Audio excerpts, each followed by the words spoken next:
Human remains have just been found deep in the forests of Washington state, and investigators believe they belong to a man once known as Travis Caleb Decker. Decker was no ordinary suspect.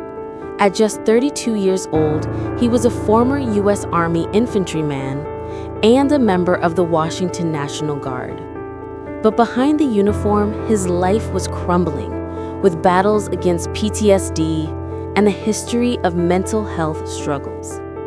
On May 30th, 2025, Decker picked up his 3 young daughters, 9-year-old Paityn, 8-year-old Evelyn, and 5-year-old Olivia, for what was supposed to be a normal visitation.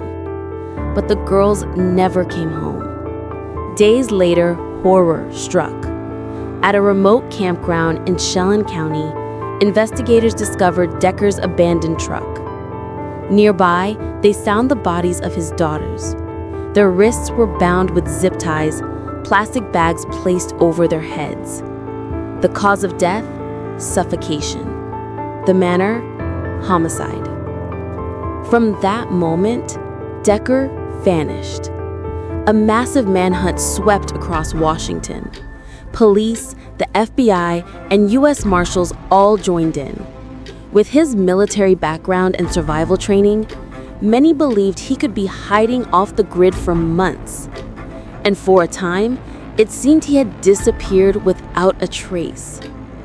But now, more than 3 months later, the search may be over. Authorities have discovered human remains in a rugged area south of Leavenworth. While DNA testing is still underway, investigators strongly believe they belong to Travis Decker.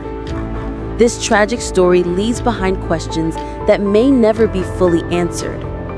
What drove a father, a soldier, to commit such an unthinkable act? And even with his death, will the truth of what happened to Paityn, Evelyn, and Olivia ever truly be known?